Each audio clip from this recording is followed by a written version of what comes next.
말라기 말씀, 말라기 말씀, 거룩한 결혼을 향하여. 말라기 말씀, 거룩한 결혼을 향하여라는 제목을 가지고 하나님의 말씀 증거하도록 하겠습니다. 얼마 전 뉴스에서 한 대기업 회장과 그 부인 사이에 이혼 소송이 큰 이슈였죠. 세기의 이혼이다라고 불릴 정도로 파급력이 큰 이혼 소송이었는데, 일단 2심에 와서는 이제 남편의 불륜으로 말미암은 귀책의 사유가 인정되어서 재산 분할이 1조 4천억 원 정도 되는 어마어마한 돈이죠. 아마 그 막상 있어도 실제 이게 세려고 해도 다 못 셀 돈일 것 같은데 엄청난 돈이 이제 부인에게 분할되게 된 거죠. 아직은 이제 2심이라서 마지막까지 어떻게 될지 모르겠지만 뭐 지켜봐야겠지만, 불륜이라는 어떤 인간적 욕망을 충족하기 위해서 이 남자가 참으로 비싼 대가를 치르고 있다. 뭐 본인은 이제 사랑을 위해서 큰 돈을 희생한다고 생각할 수 있을지 모르겠지만 참으로 비싼 대가를 치르고 있다라는 그런 생각이 들어요. 또 얼마 전 국제 영화제에서 어느 여배우가 수상을 하게 되었고, 거기에서 이제 수상 소감을 하는 것을 들었었는데, 나이 많은 늙은 감독과 이제 불륜으로 화제가 된 여배우의 수상 소감이 바로 그것이었죠. 상을 수상하면서 뭐 다른 건 모르겠지만 그 자리에서, 그 수상의 자리에서 여전한 애정을 과시하는 그 모습이 저에게는 무언가 좀 씁쓸하게 다가오는 그런 모습이었거든요. 근데 그런 생각이 비단 저뿐만은 아니었던지 댓글들을 보니까 이제 좋은 말들이 많이 나오지 않더라. 왜 그렇게 사람들의 어떤 비난을 받을 그러한 선택을 하는 것인지에 대해서 저는 참으로 이해하기 어렵지만, 아무튼 역시나 마찬가지로 자기 욕망, 자기 보기에 자기가 생각하기에 좋을 대로 그렇게 행함으로 말미암아서 그 유명한 그 여배우 역시도 사람들의 비난이라는 큰 대가를 치르고 있다라는 것이죠. 왜 제가 설교에 이런 이야기를 하겠어요? 오늘 말라기 본문이 말하는 본문의 그 내용이 바로 결혼에 관해서 이야기하는 그러한 본문이기 때문에 그런 것이죠. 성경은 결혼을 언약이다라고 이야기합니다. 우리가 잘 알듯이 성경은 결혼을 언약이라고 이야기해요. 하나님 앞에서 사랑하는 남자와 여자 두 사람이 하나 됨. 그러니까 언약을 약속하고 맹세하는 언약 예식이 바로 결혼이라는 것이죠. 이 언약의 맹세는 하나님 앞에서 하는 것이기 때문에 가벼운 것이 아니에요. 반드시 지켜져야 하는 것이고 깨서는 안 되는 신성한 것이다. 그러니까 시대가 지남에 따라서 결혼에 관한 어떠한 사람들의 의식과 생각이 많이 바뀌었고, 또 오늘날 결혼하는 사람들의 절반 이상이 되는 사람들이 이혼을 선택하는 그런 시대 가운데서 어쩌면 결혼이라는 이 제도는 좀 낡고 올드한 그러한 것 아니냐라는 반론이 나올 수도 있고, 또 사람들이 어떤 자신의 기호에 따라 선택한 어떤 일종의 선택의 문제로 그렇게 쉽게 생각하는 것이 아닐까 싶기도 하지만, 그러나 믿는 자들은 사람들의 어떤 의식의 흐름이나 시대의 정신을 따르는 자들이 아니라 주님의 말씀을 그들의 중심에 놓고 그것을 따르는 자 아니겠어요? 성경은 이 결혼이 사람의 편의를 위해 만든 제도 이상의 것임을 가르치고 있죠. 이것은 창세기 2장에서 하나님께서 제정하신 것이고, 시대와 사람들의 생각이 아무리 달라졌다 할지라도 중요한 것이다. 그러니까 이 강단에서 그것을 외치지 않을 수 없다는 것이, 결혼은 신성하고 깨어져서는 안 되고 중요한 것이다. 하나님께서 그것을 그렇게 바라보신다. 이러한 메시지를 말라기 성경만큼 강력하게 언급하고 경고하는 성경은 없다라고 생각해요. 다른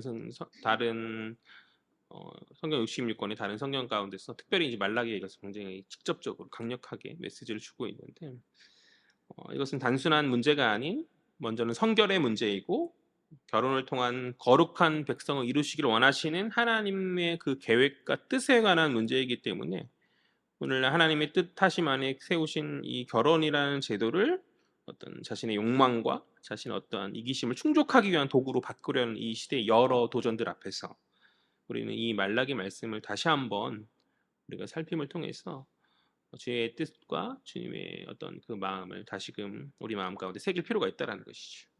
우리 본문 말씀 살펴볼까요? 우리 10절과 11절 말씀 두 구절 다 같이 읽겠습니다. 시작.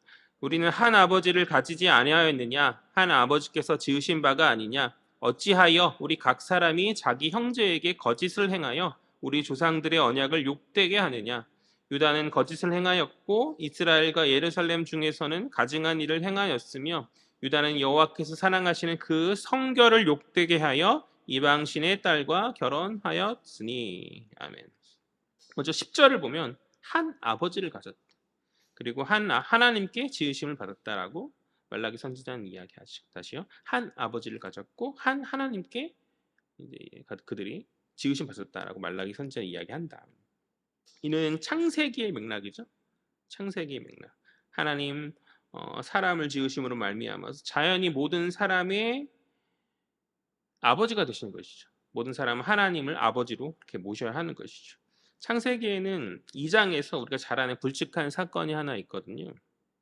그것은 하나님께서 혼자 거하는 아담을 좋지 않게 보시고 어떻게 해요? 그가 잠든 사이에 그의 갈비를 취하셔서 돕는 배필을 만드신 사건이 바로 그것이죠. 신랑인 아담은 자신의 짝인 하와를 이제 바라보면서 하나님께로부터 인도받은 하와를 바라보면서 이야기하기를 내 뼈 중에 뼈요 살 중에 살이다 라는 아주 멋진 프로포즈로 사랑을 속삭였고 그렇게 하나님께서 그 두 사람을 중매하심으로 말미암아서 최초의 결혼이 성립되게 된 것이죠. 가끔 이제 결혼식장에서 신부가 입장을 할 때 아버지가 아닌 다른 어떤 지인의 손을 잡고 그렇게 입장하거나 혹은 신부 혼자서 요즘에는 신부 혼자서 입장하는 경우도 종종 있는 것 같아요. 그렇게 들어가는 뭐 나름의 이유가 있을지 모르겠지만 그런 경우들을 종종 보게 되는데 저는 그것이 성경적인 것은 아니라고 생각합니다. 아버지가 뭐 먼저 돌아가셔서 어쩔 수 없는 경우를 제외하고 한다면 아버지 손을 잡고 가는 것이 성경적이지 않겠는가? 하와가 하나님 아버지의 인도하심 가운데 그렇게 들어갔던 것처럼 그렇게 이끌려서 아담에게 갔던 것처럼 신부도 아버지 인도 아래 신랑이 가는 것이 어떤 상징적인 의미가 있다라는 것이죠. 아무튼 그러한 한 하나님, 한 아버지 앞에 10절의 핵심, 그러니까 하나님의 목전 앞에서 그들이 거짓을 행하였다. 이 10절이 말하는 핵심은 그들이 하나님 아버지 앞에서 거짓을 행하였다라는 것이죠. 그리고 그것은 이제 하반절을 보면 10절 하반절을 보면 조상들의 언약을 욕되게 하는 욕되게 하였다. 조상들의 언약을 욕되게. 그러니까 다시 말해서 하나님의 언약 백성으로 행해서는 안 될 그런 몹쓸 행동이었다라는 것이죠. 이해가 되시죠? 그러니까 조상의 그 언약을 욕되게 하는 그 몹쓸 행동이 구체적으로 이제 무엇이었는지에 대한 답을 이제 이어진 11절에서 하고 있거든요. 바로 살필 수 있는데 그것은 11절 하반절이요. 성결을 욕되게 하여서 이방신의 딸과 결혼한 것이다. 성결을 욕되게 하여서 이방신의 딸과 결혼한 것이다. 11절은 이 이방신의 딸과 결혼한 문제를 거짓이고 가증한 것이고 성결을 욕되게 한 것이다라고 말했습니다. 막 나쁘다고 3번이나 말하고 있는 것이죠. 거짓이고 가증한 것이고 성결을 욕되게 어떤 부정한 것이 이제 3번 나열돼서 이야기하고 있는 것이잖아요. 그렇다면 왜 이것이 가증한 것이고 이것이 거짓이고 가증한 것이고 성결을 욕되게 한 것인가 우리가 생각해 볼 필요가 있는데 사실 모세 역시 창세기, 출애굽기, 레위기, 민수기, 신명기, 모세오경이라고 하잖아요. 성경을 기록한 구약의 가장 처음이 되는 성경들을 기록한 모세 역시 이방인과 결혼하였고 우리가 잘 아는 룻기에서 보듯이 룻 역시 이방 여인이었으나 그가 보아스의 아내가 되지 않습니까? 그러니까 이방 여인과 결혼하는 것이 도대체 무슨 문제란 말인가? 그것이 왜 거짓이고 왜 가증한 것이고 성결을 욕되게 한다고 말할 수 있겠는가? 만약 이방 여인이었다 할지라도 그 여인이 여호와 하나님에 대한 믿음을 받아들였다면 그 여인과 결혼하는 것 그것은 불법이 아니었어요. 그것은 이스라엘의 어떤 자연스러운 것이었고 그것이 모범이 되는 룻기의 그러니까 그것이 모범이 되는 사람이 바로 룻기의 룻인 것이죠. 그러나 이세벨과 같이 여전히 자신이 섬기던 어떤 우상을 충성스럽게 믿는다고 한다면 그것은 해서는 안 되는 결혼임을 이야기하고 있다는 것이죠. 그러니까 왜 그러한가? 그러니까 이스라엘은 특별한 민족이에요. 시내산에서 출애굽 당시 시내산에서 하나님 백성 되기를 하나님 백성 되기를 언약을 맺었단 말이에요. 하나님과 그들 사이에 하나님의 백성이 되기 구별된 백성이 되기로 언약을 맺었단 말이죠. 그 언약의 내용 가운데는 그들의 성결, 즉 구별됨이 필수적인 어떠한 요구 사항인 것인데 그러한 그들의 공동체 안에서 어떤 다른 우상을 섬기는 어떤 여인을 드린다라는 것은 그 언약의 맹세에 대한 어떤 불이행이요 맹세를 가짜로 만드는 거짓이죠. 그것은 분명 가증한 것이고 성결을 욕되게 하는 것이다. 그러니까 이 이방 여인과의 결혼 문제가 단순히 자신의 눈에 좋을 대로 취하는 사소함이 아니라 하나님과의 관계를 멀어지게 하는 어떤 중대한 사항임을 오늘 말라기는 지적하고 있다라는 것이죠. 이것을 우리가 적용해 볼 때 오늘날 이 시대 안에서 이 구절을 문자 그대로 적용한다는 것은 참으로 쉬운 일이 아니죠. 그러니까 믿지 않는 남편, 믿지 않는 아내를 만나지 말라는 말은 사실 목사의 입장에서 그러니까 강단에서 그냥 던지기는 쉬워요. 믿는 사람 만나야죠. 믿는 남편, 믿는 아내 만나시길 바랍니다라고 그냥 말하기는 쉽지만 사실 교회 공동체 안에 남녀 비율이 많이 차이를 보이죠. 보통 다 그런 것은 아니지만 전체적으로 봤을 때 한 8대 2 정도 아니에요? 여자가 8이고 남자가 2 정도 아닌가요? 아닌가? 3대 7? 7대 3 뭐 이렇게 되나? 아무튼 여자가 압도적으로 많죠. 그런 가운데서 반드시 믿는 사람을 만나야 된다라고 말하면 이게 물리적인 불가능이잖아요. 쉬운 일이 아니라는 것이죠. 그러나 그럼에도 이것을 중요하게 여기고 찾는 자매들이 결국은 믿는 사람 만나서 결혼하더라라는 것이 저의 그냥 개인적 경험이거든요. 사람이 아무리 없다라고 하지만 그래도 기도함 가운데 믿는 배우자를 기필코 찾는 자에게 하나님 믿음의 배우자를 만나게 하시더라. 무조건 도식할 수 없어요. 방금 제가 이야기했던 것처럼 남녀의 비율 자체가 아예 다르기 때문에 무조건 도식하면서 반드시 이렇게 율법처럼 해야 된다라고 이렇게 할 수는 없지만 그러나 믿는 자와 연합하는 그것이 성경의 요구이니 우리는 최선을 다해서 믿는 자를 만나야 할 것이고 결혼 이전이라면 정 그렇게 할 수 없는 상황이라고 한다면 그 상대 배우자가 이제 결혼 전에 그가 예수를 믿도록 그렇게 전도하고 권면한 가운데 그가 예수를 믿으면 그 다음으로 이제 믿음이 세워질 때 그 다음으로 결혼의 스텝을 받는 그것이 바람직하지 않겠는가라는 조심스러운 권면이에요. 반드시 이렇게 해야 됩니다라는 불가능하니까 조심스러운 권면입니다. 이 땅 가운데서 어떻게 다 우리 뜻대로 다 할 수 있겠어요? 조심스럽게 그렇게 이야기하고 싶어요. 우리 12절 말씀 볼까요? 12절 말씀 다 같이 읽겠습니다. 시작. 이 일을 행하는 사람에게 속한 자는 깨는 자나 응답하는 자는 물론이요 만군의 여호와께 제사를 드리는 자도 여호와께서 야곱의 장막 가운데서 끊어 버리시리라. 아멘. 계속해서 12절을 보면 이 일을 행하는 사람에게 속한 자. 이 일을 행하는 사람에게 속한 자는 무슨 말이죠? 앞서 말한 이방신을 믿는 여인과 결혼한 자를 이야기하는 것이죠. 그런데 그가 이방신을 믿는 여인과 결혼한 그가 깨는 자이던 또 응답하는 자이던 또 제사를 드리는 자이던 상관없이 하나님 야곱의 장막 가운데 그를 끊어버리시겠다라고 그렇게 말씀하시죠. 먼저 깨는 자가 뭘까요? 깨는 자. 접시를 깨는 걸 말하는 걸까요? 잠을 깨우는 자를 말하는 것이에요. 이것은 성읍의 파수꾼을 이야기하는 것이거든요. 그러니까 이스라엘의 어떤 문화적 맥락을 좀 이해할 필요가 있는데 이 파수꾼들은 종종 제사장들로서 이른 아침 기도하도록 백성을 깨우는 역할을 했다라고 해요. 뭐 오늘날은 그렇지 않지만 옛날 시골 교회 가면 종들이 있었거든요. 가끔 이제 저도 이제 낙도 선교나 아니면 혹은 이제 어떤 주일학교 사역 같은데 시골에 가서 이제 그런 어떤 사역들을 감당한 적이 있었었는데 대학 시절에 거기 보면 그 흔적들이 있어요. 오래된 종탑 같은 것이 있어가지고 그러니까 이제 새벽에 이제 종을 울려서 이제 새벽 기도하는 시간을 이제 목사님이 알리는 거죠. 그러한 역할을 한 것이죠. 그러니까 깨는 자는 바로 그러한 역할을 한 자이고 그러면 그 다음은 응답하는 자가 무엇인가? 그러니까 깨는 자와 함께 묶어서 이제 이해할 때 제사장들, 그러니까 파수꾼이 깨는 소리를 이제 종을 치던 뭘 해도 했겠죠. 어쨌든 그 소리를 듣고 기도하기 위해 일어나는 자, 응답하는 자가 바로 그러한 자들이고, 그리고 제사 드리는 자는 뭐 말 그대로 제사 드리는 어떤 제사장이나 혹은 이제 제사를 올리는 헌제자를 이야기하는 것이겠죠. 무슨 말인가? 즉 아무리 주께 예배드리고 그가 헌신한다 할지라도 앞서 말한 하나님과의 그 언약을 무시한 채, 그 결혼이라는 하나님 앞에서 한 그 언약을 무시한 채 이방 여인을 취한 자들의 예배를 주님 받지 않으시겠다라는 것이죠. 그러니까 하나님과의 그 언약 백성으로 구별된 백성인데 그 언약을 무시한 채, 다시 그 언약을 무시한 채 이방 여인들을 취한 자들을 주님 그들의 예배를 받지 않으시겠다, 그렇게 이해. 그러니까 이것이 굉장히 중차대한 문제이고 바꿔야 될 문제다라고 그렇게 하나님 이야기하시는 것이죠. 부담이 되죠. 결혼을 앞둔 지체들은 이 말씀이 굉장히 부담이 될 수 있죠.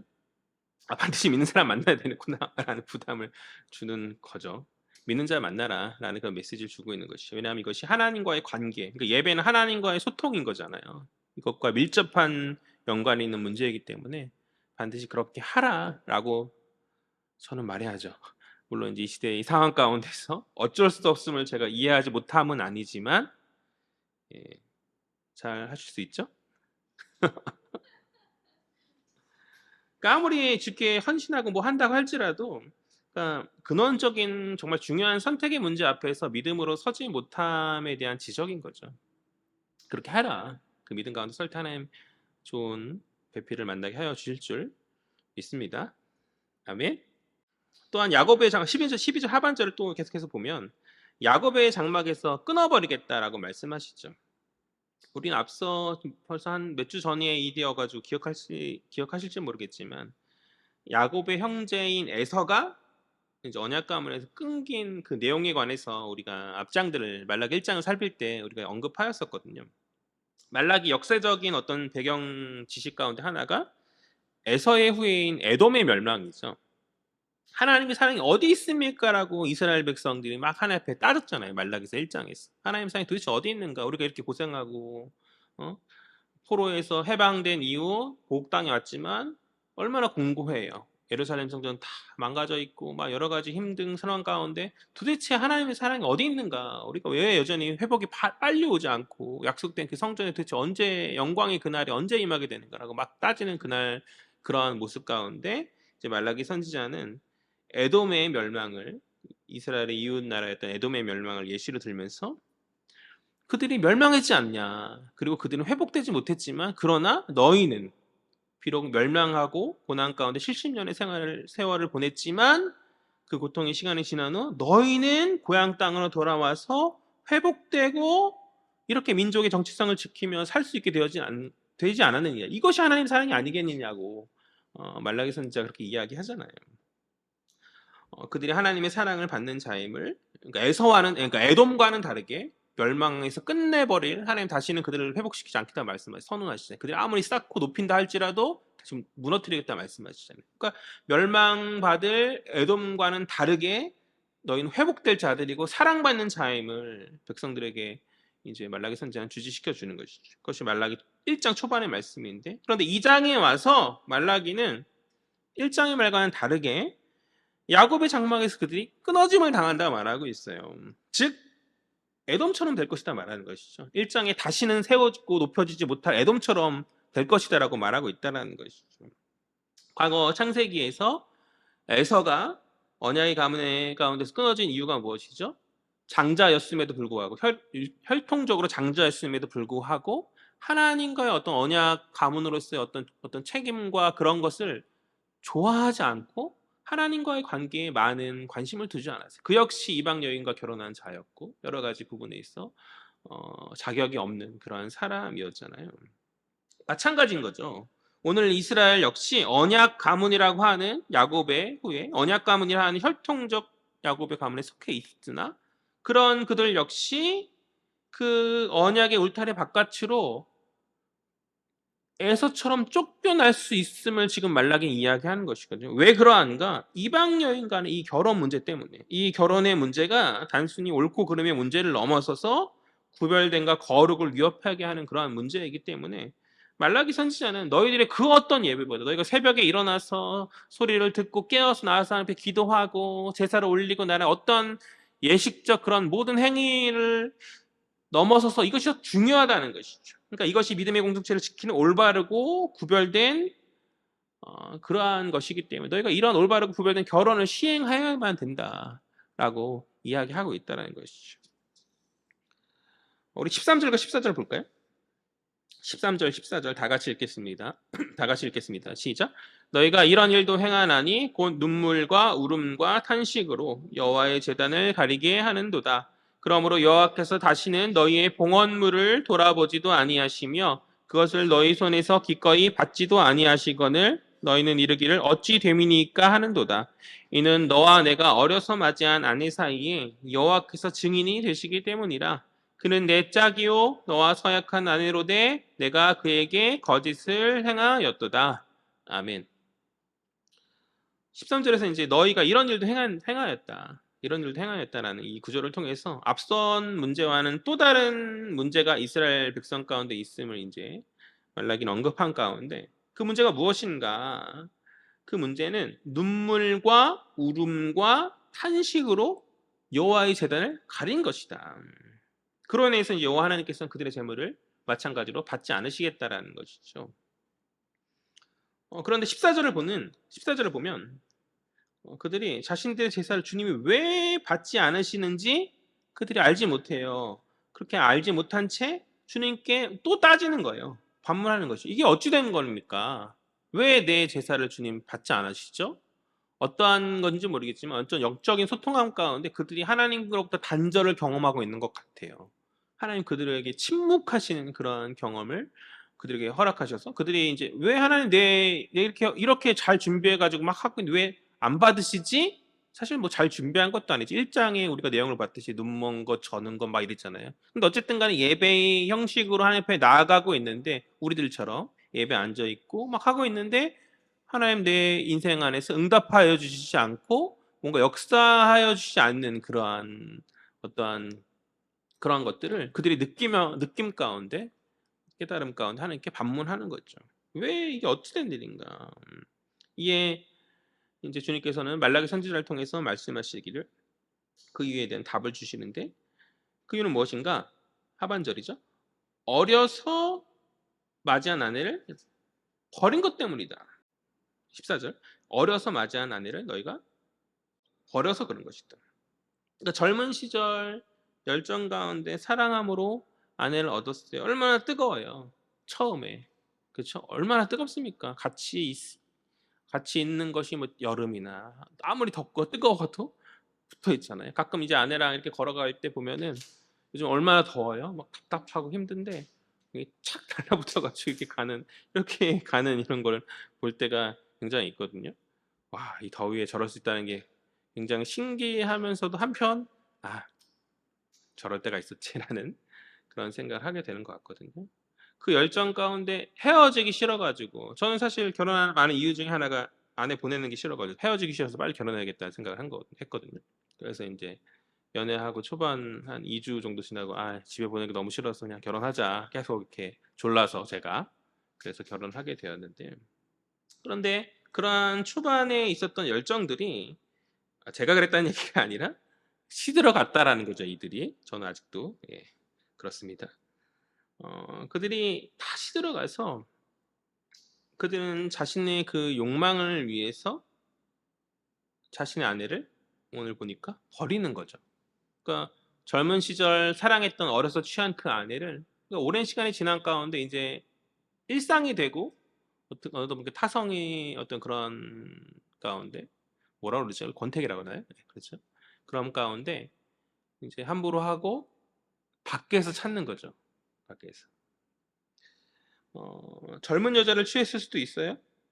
거의 그렇죠. 남자들이 보통 이제 젊은 여자를 막 좋아하고 취하잖아요. 젊은 여자를 취했을 수도 있고 아니면 이제 앞선 문맥에서 이야기한 이방 여인의 어떤 그런 것들을 보면서 새로운 아내를 취했을 수도 있는 거죠.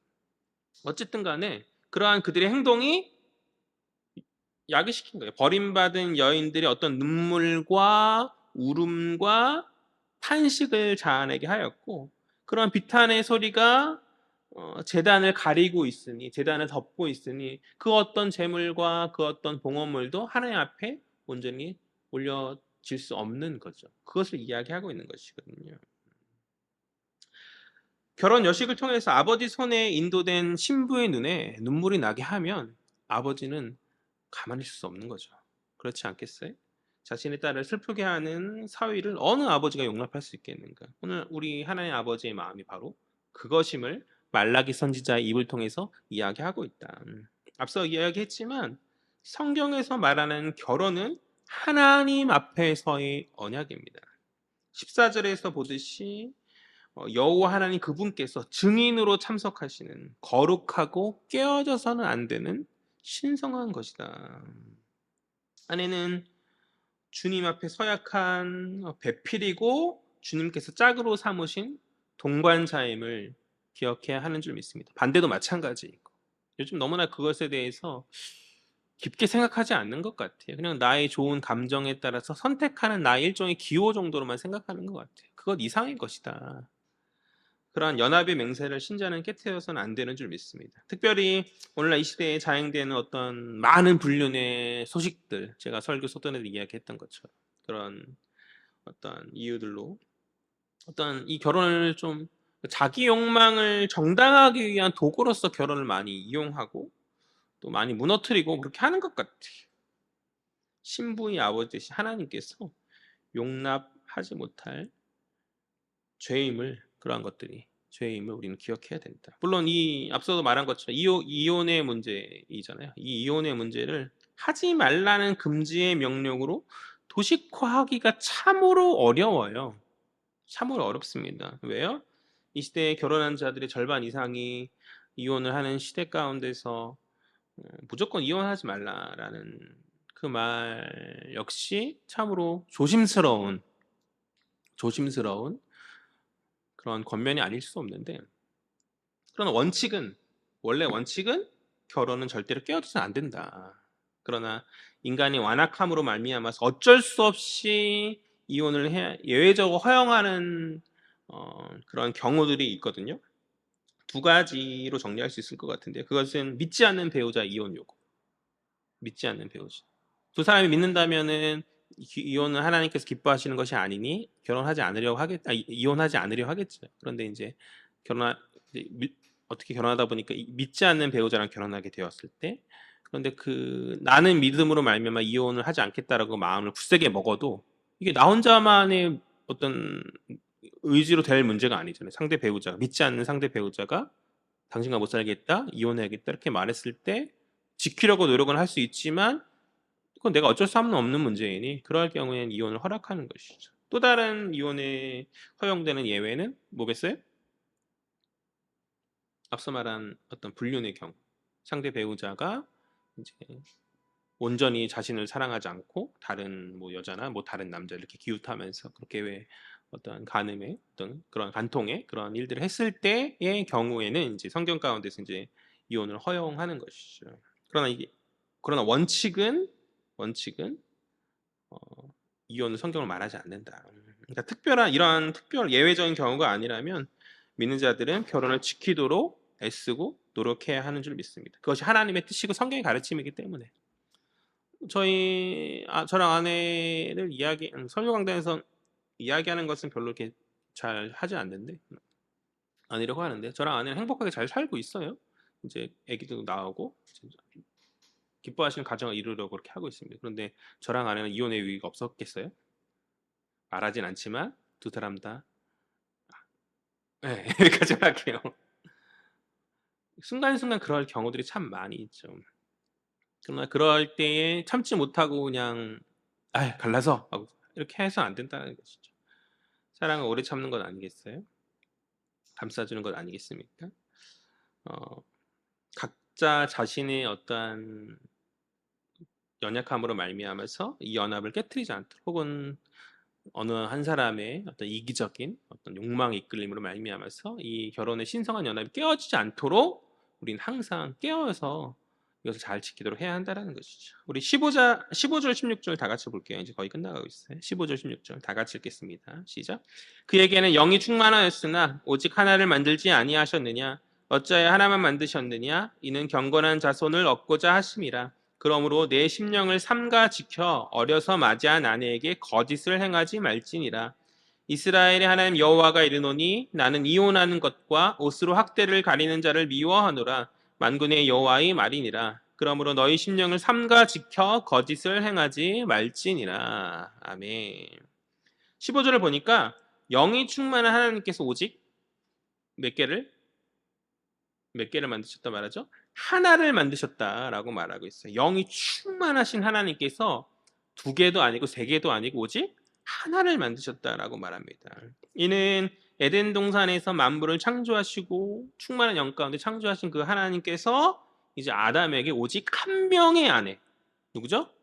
하와를 만드시고 허락하심을 이야기하는 것이죠. 유대 전승에서 뭐 릴리트라는 이상한 어떤 전승을 만들어서 하와의 첫째 부인이 하와가 아니라 릴리트다 막 이렇게 말하는 이런 이상한 이야기들이 있는데 그건 성경적인 것이 아니고 성경에서 벗어난 그들의 어떤 독특한 세계가 아니고 성경 분명히 하나님의 충만하신 영 안에서도 오직 하와 하나만 한 명만 만드셨다. 영이 충만한 하나님께서 만물을 창조하신 하나님께서 부인을 여럿 만드실 수 없으셨겠어요?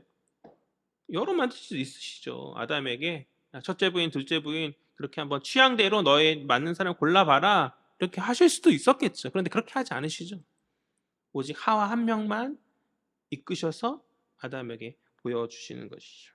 그러니까 더 만드시지 못하셔서가 아니라 그것이 하나님 뜻이었다. 오직 한 명의 배필을 찾는 그것이 하나님 뜻이고 정말 여기서 중요한 것은 이 15절에서 정말 중요한 것은 뭐냐면 그러한 연합을 통해서 15절 중반절 당신의 거룩한 자들을 얻고자 하셨다. 이것이 바로 하나님의 계획이고 뜻이었다라는 것이죠.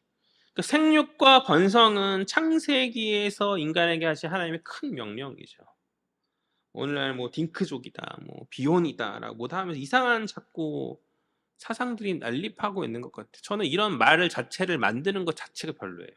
그런 말 쓰지 마라 믿는 자들이 뭐 비혼이요 이런 말 하지 마라라고 이제 청년들한테도 그렇게 이야기하는 편인데 결혼은 하나님이 만드신 제도이고 경건하고 거룩한 자녀를 생산하기 위한 어떤 하나님의 뜻이니 우리는 이 뜻에 잘 합당하게 그렇게 행해야 한다라는 것이죠. 저기 이슬람 애들은 어떻게 해요? 자녀를 많이 낳는 것이 그들의 어떤 과업 같은 거잖아요. 이슬람의 번영을 위해서 결혼하고 무한 증식을 하는 것이죠. 그렇게 하는데 이상하게 믿는 자들은 결혼하고 믿는 사람 두 명이 결혼해서 믿는 사람 한 명을 낳는 거예요. 그러면 이제 자꾸 줄어드는 건 아니겠어요? 그렇게 하지 말고 저는 적어도 세 명은 낳아야 되지 않을까라는 살짝 눈치가 보이는 것 같은데 세 명은 낳아야 되지 않을까? 제가 능력이 부족해가지고 이제 아내한테 이제 강압적으로 할 수는 없지만 그래도 두 사람이 만났으면 셋은 낳아야 되지 않는가라는 게 저희 어떤 조심스러운 생각인데요. 아무튼 한 아내와 또 한 남편을 깊이 사랑함 가운데 거룩한 가정을 이루고 생육하고 번성하여서 주님이 기뻐하신 경건하고 구별된 가정을 우리가 이루도록 해야 한다라는 것이죠. 계속해서 16절을 보면요. 주님이 미워하세요? 저 말라기 선지자가 아주 강력한 어조들을 많이 사용하는데 미워하시죠. 무엇을 미워하십니까? 첫 번째는 이혼하는 것. 믿는 두 사람이 갈라지는 것을 미워하시고 두 번째는 옷으로 학대를 가리는 것을 미워하신다라고 말씀하시는데 첫 번째를 먼저 살피면 하나님 분명히 못 박는 거예요. 나는 이혼을 싫어하고 미워한다. 그러니 힘들고 어려워도 너희는 이혼하지 말라는 하나님의 명령인 거죠. 꼭 이 자리에 이혼하신 분이 있을 수도 있고 그래서는 안 되겠지만 이혼 예정자가 있을 수도 있죠. 그런 그들에게 어쩌면 이 말씀이 아픈 말일 수도 있어요. 나중에 이제 목사님 그렇게 말했는데 막 이렇게 이혼하고 나서 나중에 후에 이렇게 그래서 안 되겠지만 그래서 저는 조심스러운데 그러나 하나님은 원래 악을 미워하시는 분이시죠. 그러니까 이혼 말고도 거짓도 싫어하시고 폭력도 미워하시고 기만, 욕심, 시기 등등 하나님 다 미워하십니다. 그러나 그럼에도 거짓과 이기심과 기타 등등의 죄 많은 우리를 하나님 용납하시잖아요. 하나님 죄를 미워하시되 사람은 미워하지 않으신다. 그러니까 이혼도 그와 같은 거라고 생각해요. 이것이 어떤 기호의 문제가 아니라 분명히 성경은 하나님 앞에서의 죄이다. 그러니 너희가 가볍게 생각하지 말고 하지 말아야 된다라는 것이 1차적인 원래 하나님의 뜻이다. 그런데 사람이 살다 보면 죄 안 짓고 살 수 있겠어요? 목사라고 말하는 저 역시도 많은 죄를 암암리 아름아름, 또 내가 알면서 지으는지 모르면서 지으는지 그렇게 지으면서 살아가는 거죠. 그러니까 우리의 연약함이 하나님의 이상, 그 하나님의 온전함에 이르게 하지 못하는 그런 경우들이 많이 있잖아요. 그러니 우리가 기억할 것은 뭐 이미 지나간 것은 뭐 이혼했던 상황이라면 어쩔 수 없는 것이고, 앞으로 가정을 이룰 자들과 혹 지금 이루고 있는 자들이 하나님께서 이혼을 미워하시고 싫어하니 그것을 죄로 여기시니 그것을 잘 지키고 유지하라는 것이죠. 뭐 이미 지나간 일은 어쩔 수 없는 것이고, 그러니까 이혼 예정자가 되지 않으시길 바래요. 예, 저도 마찬가지고. 동시에 이제 이 시대의 사람들의 결혼을 참 가볍게 여기잖아요. 그러니까 말라기 시대도 마찬가지였던 것 같아요. 그런 하나님의 뜻에 반하는 어떤 반대적인 생각들이 예나 지금이나 끊임없이 도전받는 것이죠. 결혼의 문제도 그중 하나인 것이고. 많이 하나님 마친 이 결혼이라는 것에 대한 어떤 이 제도 앞에서 수많은 도전을 하고 자기의 뜻대로 자기 입맛에 맞는 어떤 그런 것들을 해석하는 그러한 상황 가운데 이것이 가볍지 않다. 반드시 너희가 이루어야 될 어떤 이상이고 온전함이니 너희가 그것을 지켜야 된다라는 그런 강력한 메시지를 오늘 말라기는 주고 있는 것이다. 그 다음 두 번째, 하나님 미워하시는 것의 두 번째가 무엇이죠? 옷으로 확대를 가리는 자라고 이야기하고 있는데, 이제 아마도 가정에 일어나는 어떤 폭력을 이제 옷으로 가려서 사람들의 이목을 속이는 그러한 뉘앙스로 이제 말하고 있는 것 같아요. 그런데 저는 이게 좀 조심스러운데, 이것이 이제 개역 개정의 우리 성경이 개역 개정이잖아요. 한글 성경이 개역 개정으로 말미암은 그런 해석이고, 개역 개정 이전 성경이 이제 개역 한글 성경이거든요. 개역 한글 성경의 그 번역만 보더라도 옷으로 확대를 가리는 자가 아니라 학대로 옷을 가리는 자라고 번역되었거든요. 그러니까 이게 이렇게 순서가 바뀌었어요. 한글 성경은 지금 우리 개역 개정 옷으로 확대를 가린다. 그러니까 학대 받는 그것을 옷으로 덮어서 가린다라고 말하잖아요. 근데 옛날 성경을 보면은 학대로 옷을 가린다. 그러니까 옷 위에 학대가 좀 추상적인 개념인데 어떤 의인화한 거죠. 학대로 가려진다 뭐 이렇게 한 거죠. 그러니까 이 옛날 성경 번역이 원어적으로 좀 더 맞는 것 같아요. 제 생각으로는. 그러니까 개역 개정 성경이 말을 좀 부드럽게 바꾸고 좀 잘 번역된 부분도 있는데 옛날 성경이 더 원어적으로 가깝고 맞는 경우들이 또 때로 있거든요. 아마도 이제 저희 추측으로는 개역 개정의 번역자가 학대로 옷을 가린다는 것이 확 와닿지 않아서 나름의 이게 의역을 한 것 같아요. 학대로 나름의 어떤 생각 가운데 이것을 의역한 것이 아닌가. 아무튼 이제 그렇게 볼 때 학대로 옷을 가린다는 게 뭘까요? 학대로 옷을 가린다. 그 말이 무슨 뜻일까? 그러니까 사람은 자기가 입는 옷으로 자기의 신분을 드러내는 것이죠. 교복을 입으면 학생이 되는 것이고, 뭐 승무원복을 입으면 예쁜 승무원이 되는 것이고, 또 군복을 입으면 군인이 되는 것이고, 예비군 훈련 각광받으면 신기해요. 군복만 입으면 사람들이 눈이 좀 이렇게 풀리고 애들이 좀 달라진다 그럴까? 아무튼 그렇고, 뭐 경찰복을 입으면 경찰이 되는 것이고, 마찬가지로 의의 거룩한 옷을 입으면 의인이 되는 것이고, 부정의 옷을 입으면 부정한 사람이 되는 거죠. 그러니까 학대의 옷을 입었다는 것이 바로 그런 의미인 것이죠. 그러니까 정확한 언어의 직역은 뭐냐면 학대로 옷을 덮는다예요. 그러니까 하나님의 백성으로서의 거룩한 옷을 입고 있어야 될 이스라엘 백성들이 학대로 그 거룩한 옷을 덮었다. 다시 말해서 하나님 앞에서 서로 사랑하고 아끼고 보호하기로 한 그 맹세의 언약을 폭력으로 말미암아 깨트리는 그런 모습을 보였다라는 것이죠. 오늘 이 시대 안에서도 우리 교회는 그런 일들이 없을 거라 믿지만 얼마나 가정 안에서 폭력이 빈번해요.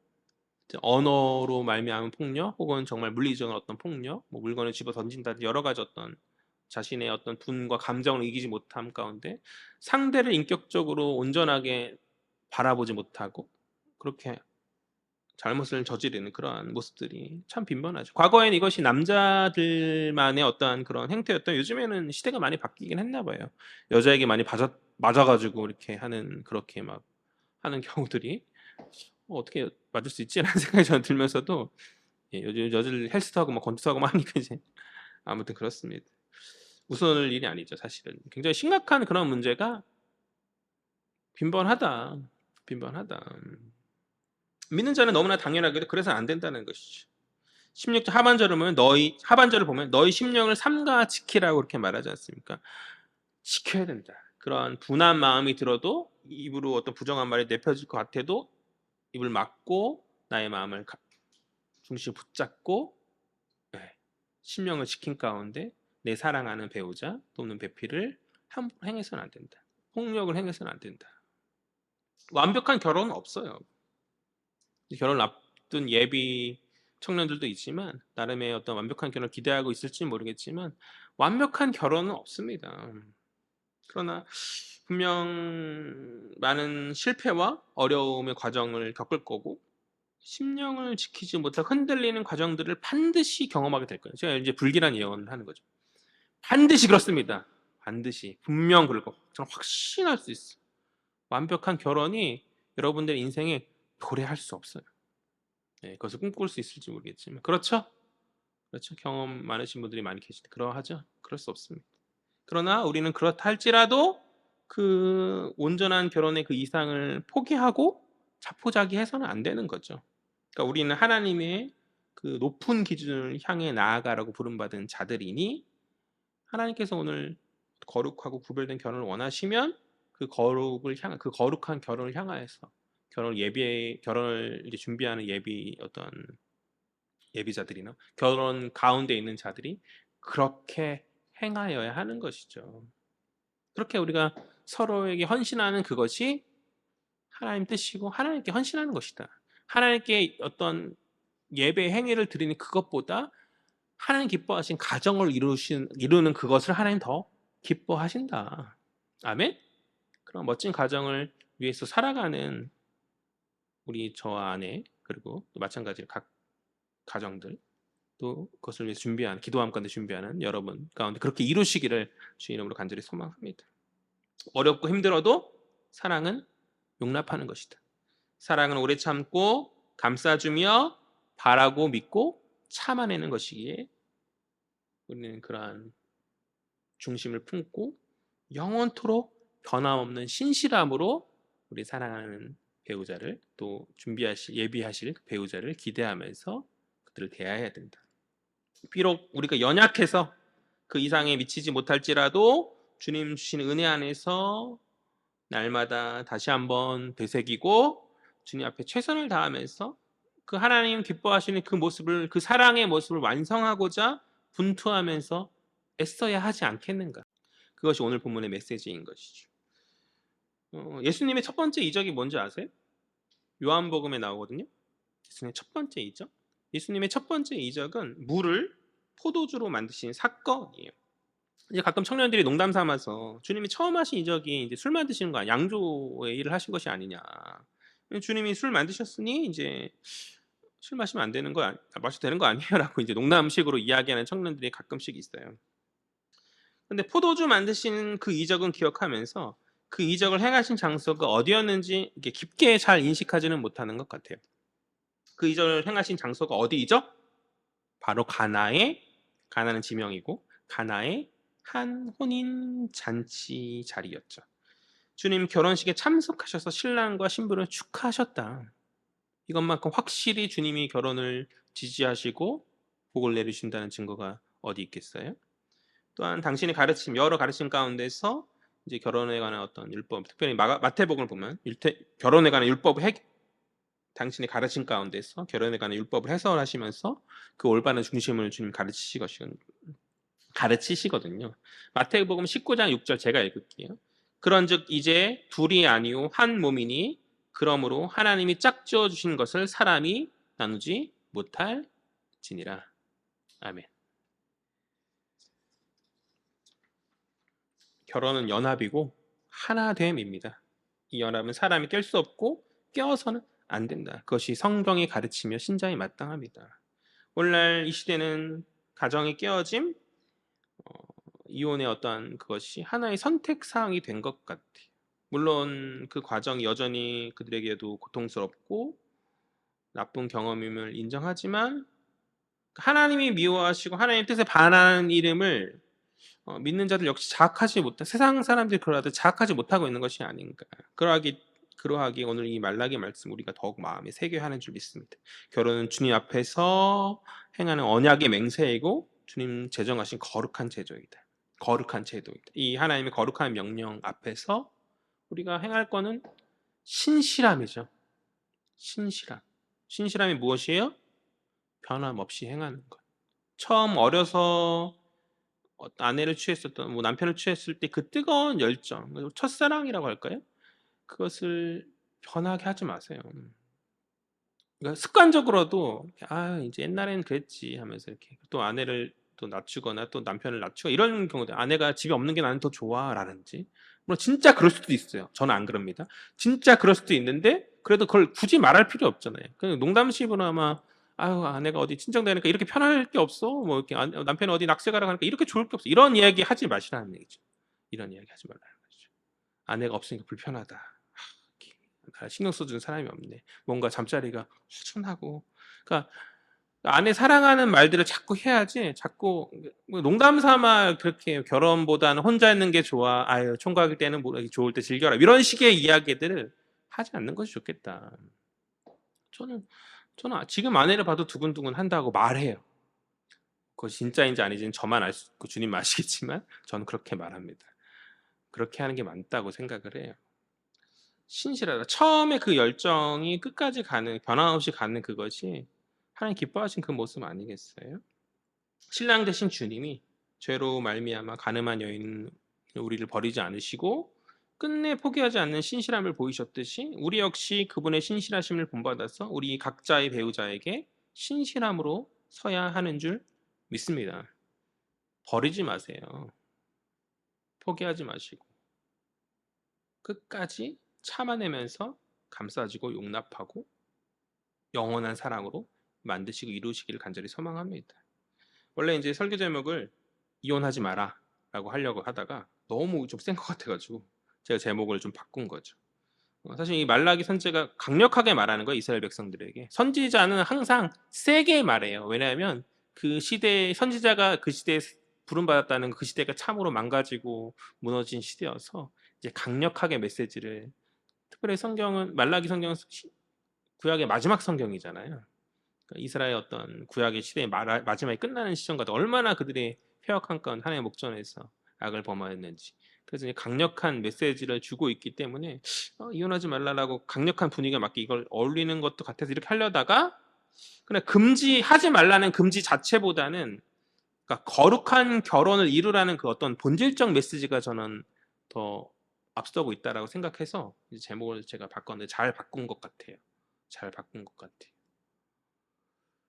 하나님 기뻐하시는 거룩한 결혼을 향하여서 주님 오시는 그날까지 끝까지 승리하시는 저와 여러분 되시기를 주의 이름으로 간절히 소망합니다. 우리 젊은 청년 부부가 있는데 앉아 있는데 정말 멋진 가정 그렇게 이루었으면 좋겠어요. 그 과정 가운데 분명 여러 가지 사건과 사고와 사건들이 분명 일어날 거예요. 그렇죠? 눈물 뿌리면서 하나님 앞에서 이 남편이 왜 이렇게 하냐, 아니 반대의 경우 이 아내 왜 이렇게 하냐, 이렇게 이런 경우들이 분명 일어날 수 있어요. 뜻이 맞지 않은 가운데 씩씩거리면서 그런 일이 분명 있을 겁니다. 그러나 주님 오시는 그날까지 감싸고 용납하고 하나님 주신 돕는 배필을 배우자를 끝까지 지키며 신실하게 서는 그런 모습 잃지 않았으면 좋겠어요. 말씀 마무리합니다. 하나님 앞에서 신실하라. 또 각자의 배우자에게 신실하라.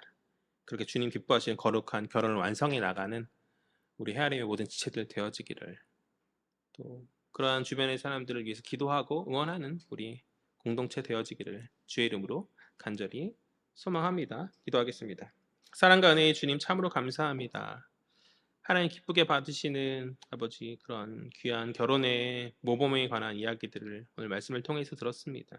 우리가 연약하고 부족하여서 온전한 그것에 이르기에 많이 부족하나 그러나 주님 기뻐하시는 그것을 그 거룩의 모습을 향하여서 우리가 끊임없이 분투하고 신실함으로 설 수 있는 저희들 될 수 있도록 주께서 역사하여 주옵소서. 주님 우리를 신실하게 대하셨듯이 신랑 되신 주님께서 우리를 신실하게 대하셨듯이 우리 역시 그러한 모습으로 내 배우자를 섬기며 나아가기를 간절히 소망합니다. 그 앞에 신실함으로 서기를 간절히 소망합니다. 우리의 마음과 생각을 주께서 지키시고 때때로 임하여지는 여러 유혹들과 여러 잘못된 생각들 가운데 하나님 우리의 마음과 중심을 지켜주셔서 아버지 끝까지 아버지 믿음 안에서 우리가 서로 거룩한 공동체를 이루며 거룩한 아버지 가정을 이루며 설 수 있는 복된 저희들 될 수 있도록 주님 주장하여 주옵소서. 감사드리며 이 모든 말씀 살아계신 예수 그리스도의 이름으로 기도합니다. 아멘.